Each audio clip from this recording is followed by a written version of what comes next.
All right, so they're saying that Nietzsche, would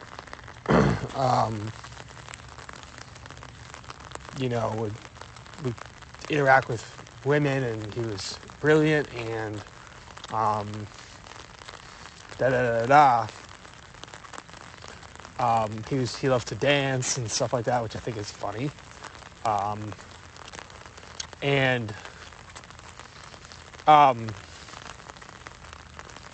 I think this is a great point, right? So this could be me serving others, is that sometimes when you're exceptional at something, meaning that you have a great level of potential at doing something, a great level of a disposition at doing something, you are pulled and pushed and prodded and plucked and poked to do that, to be that. So that automatically there's a separation. And I think this is where we can go with this, because we see it with Nietzsche. I see it with myself. People will meet you at the top, or they will look up to you at the top. So therefore, you have to be a leader in some sense. So a sidebar, I think that we could develop, like, with this Dan Coe thing. Now I'm feeling better about it because I'm actually doing it. Like, what distinguishes you? What do you feel you really have a knack for and that you love and that you're already pretty good at, but that especially that you really savor the thought of it, doing it, the results, your product, your outcome that you have.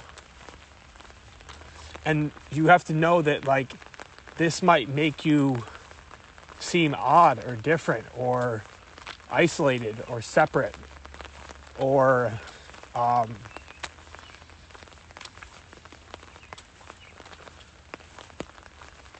even an outcast in some cases, right? But like LeBron James is an outlier. Like, he's an outcast because he was just so good. Like, do you think he really fit in sometimes in, like, because of his greatness? Like, do you think, like, he can't fit in? Like, there was no one that had the talent that he had. So he had to feel a level of isolation. But there's people that have met him up at the top of the basketball world. You know what I mean? Like, I bet you a lot of people like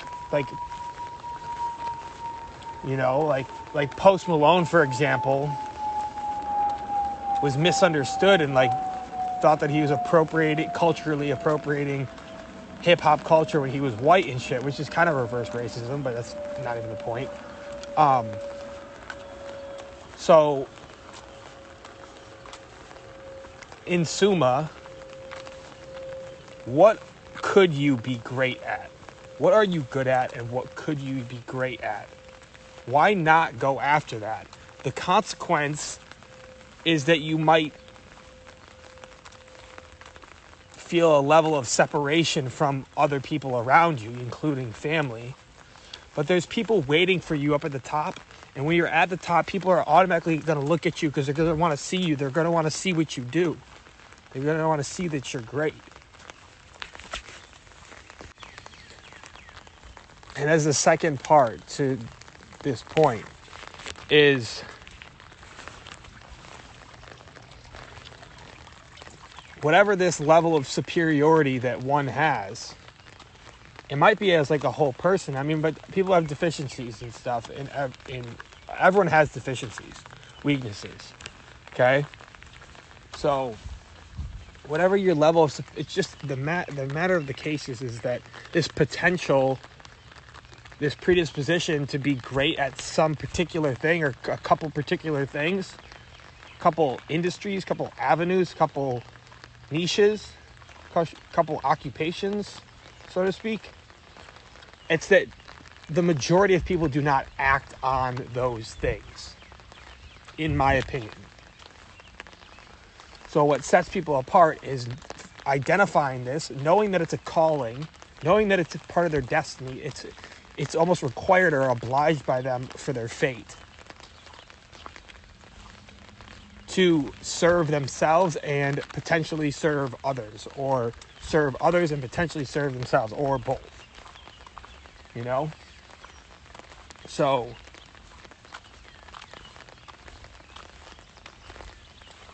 right? So, and as I say in 11, what do you do?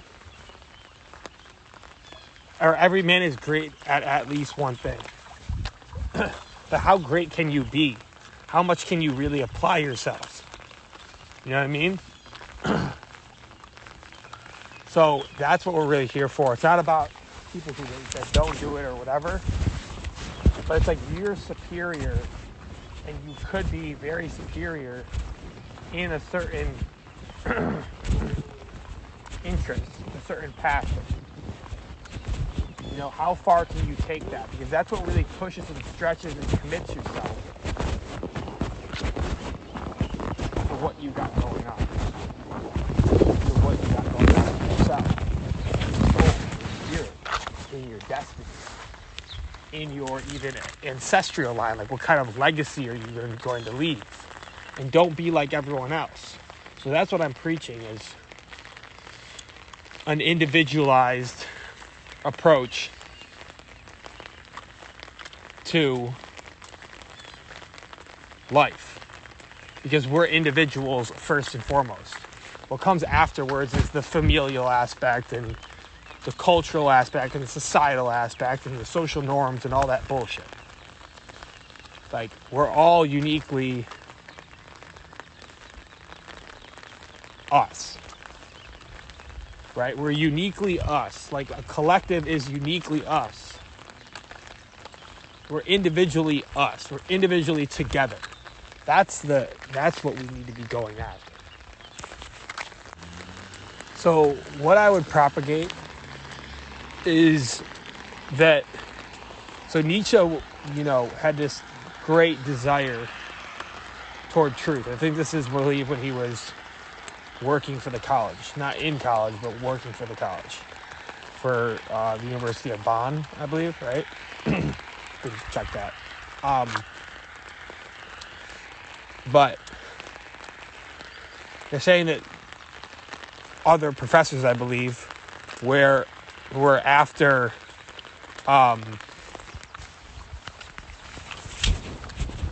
like, they were using like formulas and precedent and stuff, and he was just seeking truth. So again, man stretches over. Man stretches over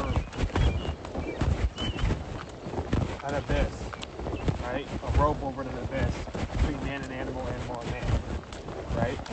So the truth is all within the human soul, and the human being, and the human entity, and the human brain, and the human energetic field, the human energetic body, the human energy, the human, the God man, right?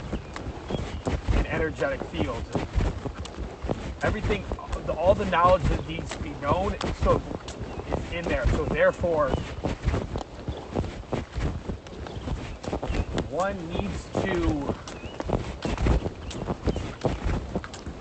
go into that abyss every day, all the time, to find out truth. Why find out truth? Because that's the good. When you find out truth, there's a level of satisfaction set very undervaluedly, and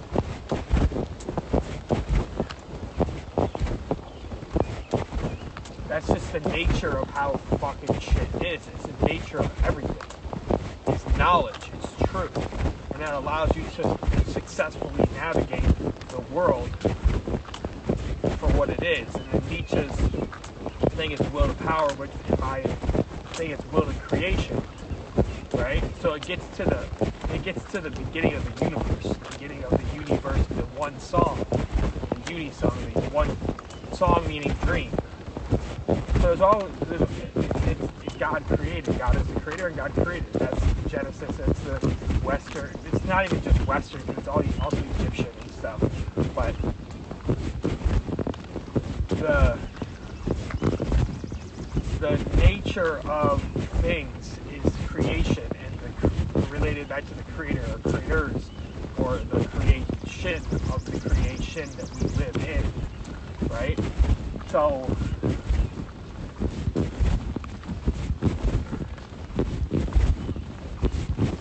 by the way, I think like we can post a podcast on YouTube Music. So maybe tomorrow we do that. We record it on our voice memo and then just fucking upload it and stuff. We'll have notes and stuff.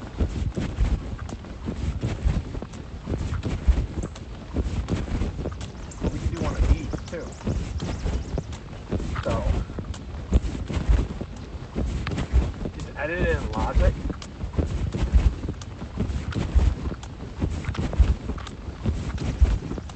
So, we should look at how that works when we get back.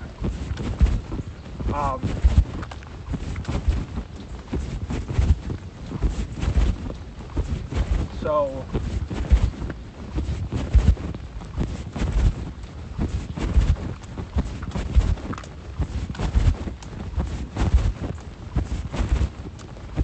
that's so cool. I can't wait to do that. We can do it on walk. Put on voice memos and then edit it.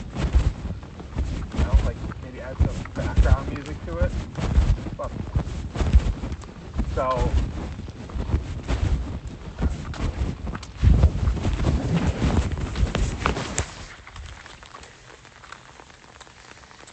So anyway, that's just like to seek the truth, to seek your truth, to seek your truth is a level of creation. It's the basis of everything. In my way of looking at it and the way that I'm presenting this, creation and being a creator is that. So we're actually moving closer towards the truth by our economy being a creator economy. You know? So for there to be a level of truthfulness, a level of honesty, a level of authenticity for oneself, with oneself, by oneself, there needs to be a contestation, a confrontation even, not necessarily violent, maybe indirect, maybe subliminal, maybe implicit, with authority. There is a level of authority wherever you go. A lot of the times in our world is invisible. It's unseen. It's not clearly posted. It's not clearly displayed. It's a lot of times subliminal and subconscious. And this can actually be, this type of authority can actually be maybe even more powerful in some ways than what you think. Like these guys over here that are working on the road are wearing all neon. So like they're having a level of authority in their presence with their big ass trucks and how loud the thing is and how loud their outfits are. Right? So what kind of messages is being sent there from RG&E. You know, it's like, hey, we have a level of authority. We can like put bright orange cones and wear bright orange and yellow outfits and make a bunch of noise in neighborhoods and have cars go over the double cross line. So they have a level of authority, you know? So like, I normally look at people like that and work in blue collar jobs and I'm like, I would never want to do that, you know?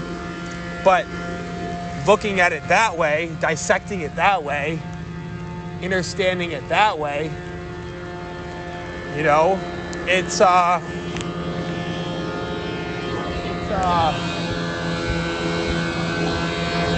know, now we know that coming here with maybe that I know. I don't know. And like that type of car, like a what is it, X7? So an X7 BMW all black, like that's a powerful sort of thing. So again, everyone has a level of authority, okay? Everyone has some authority. Actually, everyone has the innate authority to be what they want to be. Everyone has the innate power to be what they want to be and what they want to exercise and how they want to exert and import and export power, right? Think about RG&E, that's just a metaphor for power. Electricity, energy, which is the basis of everything as well as creation. So how are you dealing with, how are you handling, how are you exercising, exerting, exporting the power that you have? What are you creating? Those are one and the same fucking things. Power, energy, electricity, creation are all in the same fucking room together. So one of the most authentic things you could do is to be authentic. One of the best things you can do for yourself is to be original. But what comes about from that is originality is confrontational. It will scare those who are unoriginal. We are born and we grow up and grow from the different stages of development, and we're booming and blossoming and burgeoning bombastically in originality. And if you really think about school, traditional school, even our parents, maybe even our older siblings, even maybe friends at the time, society as a whole, culture as a whole, in the world that we live in, as human beings, as people, when we are being an original being, when we are being original, creative, unique, special, we are being pushed down into lower frequencies, like being scolded or patronized or criticized or castigated. And then I think eventually, like, we just fucking just be like, fuck it, it doesn't matter. But it does matter because it's the truth. It's the truth of what we are, of who we are, of where we should go, of who we should become. And I believe that everything great, everything lovely, everything high, everything of strong air, as Nietzsche talks about it, generates from Genesis, the Genesis from the source. That is the source of and from and to and for greatness. Is to be like, fuck it, I'm gonna do me. I'm gonna do what I'm gonna do. I'm gonna rock what I'm gonna rock. You know what I mean? I'm gonna roll with what I got rolling for me. You know, I'm gonna flip this shit into what it's gonna be for me, right? And I think our world is going in that direction. I really think my generation and the generations before me, so like people in their like mid-20s, early 20s, you know, like they're like, yo, like we got the internet, like we know technology unlike older folks. You know, like our parents, grandparents, teachers, shit like that. And, you know, that's like I think people are really believing themselves, like, to create their own path to some degree. Like, I think, like, the people that have it the hardest in some ways are the middle-class people, because their parents are middle class. That's why they're middle class. And their parents are like, okay, this is what we did back in the 70s, the 80s, you know, more so like now the 80s, the 90s, right? Like, this is how we grew up. This is what we did. This is how we operated and shit. This was what we were told to do, so we did it. And look, like, we got this shit. They think it's like the best thing since sliced bread, you know? Is like, you know, a house in the burbs, you know, a Nissan, you know, food in the fridge, you know, enough clothes from like Aeropostale and shit for our kids, you know, like making like 60 grand a year. Like, that's what they think is valuable. You know what I mean? That's what they think is holy. That's what they think is sacrosanct. And there's so much more to be done. And I don't think like, and I think that's the matter of like, all right, so like, yo, you need to go to college, da, da, da, da, da. And it's like, I think college is great and fine, but there's like, I felt hella constricted and restricted in the walls of university. You know what I mean? Like, I got banned from my fucking, like, multiple colleges. That's another conversation. But, like, I think the greatest part of life is being a creator. Being a creative, you know, in whatever capacity. Being original, being authentic, and, like, making that your lifestyle, making that your, I hate to say it, but, like, your identity. You know, just who you are. Your being, I would prefer to say. Right? So yeah, I think like, you know, let's talk about Nietzsche being a model of defiance. You know, I think that in the world we are, you know, in America even, like, we're like cultures, microcultures, micro societies, which is like towns and cities and stuff, even like parts of neighborhoods and shit, you know, and then you go down micro to like families and shit, is they thwart, you know, that level of defiance or rebelliousness, right? Or what I would say is independence. So a lot of times, I'm not perfect at this, but I think that I'm so individualized and free-spirited that I've, you know, my strength is to be highly that, to be rebellious, to be defiant. But I think that in America, like, we have freedom, but people don't even like know that we have freedom. They're like social norms and cultural epithets and attitudes and things are so prevalent and so strong that we get brainwashed into thinking that we're not free and we're not independent. So, like, a lot of times in, you know, relationships, you know, families, etc., there's a high level of codependence, or in other words, just dependency.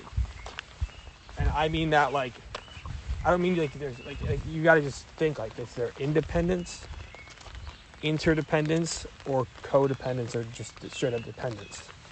You know what I mean? So like what I'm propagating is like be an individual and then come together and find the right individuals and form teams, form groups, form cohorts, form collectives, you know, form but like those really work well as if everyone's an individual thinker, you know, an individual being that does their own shit, like so that the group is various, is multifarious, is variegated, is very different within, so there's diversity within friend groups, not just everyone just doing the same dumb shit. Like, why are you hanging out with people? Why are you fucking hanging out with people if you're not like doing something productive or like it's gonna get you what you want, whatever your goals are? It could be money, it could be et cetera, et cetera, et cetera. You know? It could be getting notoriety, it could be getting influence, it could be learning shit to make you more powerful, for you to create more, for y'all to create more.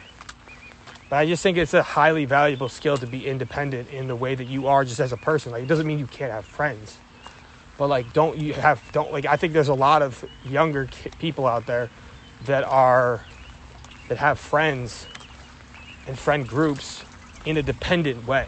Like, they're not like be independent because you are a fucking independent soul. Like, your brain is way different than everyone else. Your heart is way different than everyone else. Your energy is very unique. You know what I mean? Therefore, you should think differently. You should feel differently about things. And we know that, right? You have a fucking fingerprint, for example. So, like, what are you going to contribute? And then what can you contribute with others together in an intelligent fucking way? So as we conclude this first podcast, Nietzsche has a whole work on the genealogy of morals, and I just looked up on this etymology online. Etymology is the nature of words, the origin of words. The first thing that comes up, which he talks about all the time, is aristocracy. So aristocratic comes from the word aristos. The Greek is aristokratia, which is the best of its kind, noblest, bravest, most virtuous. Okay?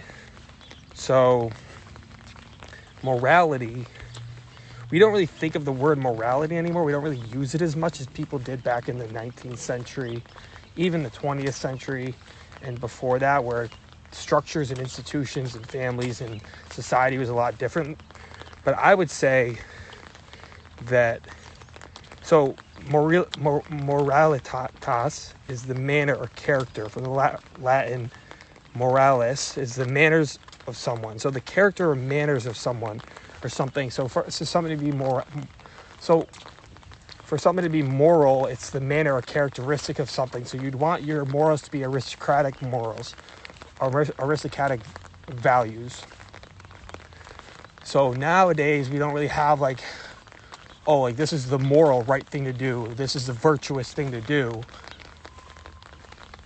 But your morals are your character, are your mannerisms, your manners, how you conduct yourself. Okay? So I am arguing, as Nietzsche argued, that being moral is an individualistic enterprise.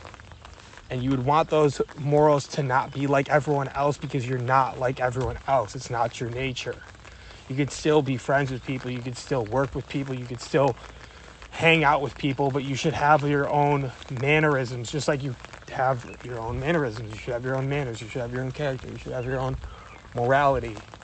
You should derive the value of things and what you care about and what you give a fuck about. To reference The Subtle Art of Not Giving a Fuck, Mark Manson. What you give a fuck about should be your own. You know what I mean? So it's just a weak-minded individual that allows people to impose implicitly or explicitly or both onto you. their values onto you, onto yours. That's a lack of initiative, a lack of individuality, a lack of willpower, a lack of courage, and a lack of, or in other words, inauthenticity. It's blatant inauthenticity and a lack of honesty and truthfulness to your deeper self and your deeper soul. And that Nietzsche talks about good and evil, beyond good and evil. It's a book of his. Like, when you get to the highest type of values, the truest, most pure type of values that you come to by yourself, with yourself, for yourself, it's beyond good and evil. And good and evil is just it's a matter of dualism among people, right? So, and like society. So what I'm saying is that morality nowadays is just cultural prescriptions for things, cultural ideas for things. And only the strong type can create their own morals, their own values, their own things of doing shit. And the thing too, just like society's values, to give it a little, just as an analogy to go along with it, is that society's values, cultural values change. I believe it's more true to nature, to your nature, to your own nature, to develop your morality, your ethos, your passions, your character, your thought processes, always checking it back with yourself, and yourself being the source, and your deeper self, and your soul, and your spirit, and your higher energy, and your higher self, and your higher ideal, your Ubermensch, your Superman, right? What's your highest, your apex? Because it's going to be changing. It's going to change as things change you, or as you allow things to change you, or you reflect, or you retrospect, or you think about shit, or you go through shit, or you suffer, or you have wins and you're joyous. So Nietzsche talks about that right and wrong, good and bad, should not be imposed on other people. Other people should not impose their values onto you. So you as a creator, as a God man, a human, you need to create your own fucking values, your own ways of looking at things, your own perspectives, because that's what's fucking true to you and your nature. And that's the end of it. That's the good. That's your happiness right there. Don't live through other people, and don't let other people live through you without really like thinking about it in a level of consent. So in summa, in conclusion, find your own fucking path. Carve your own path. Be your own person. Find what's important to you. Find out what you give a fuck about. And then do that. At least try to do that. At least set out to do that, because that's where your happiness lies. That's where your truth lies. That's where your God lies.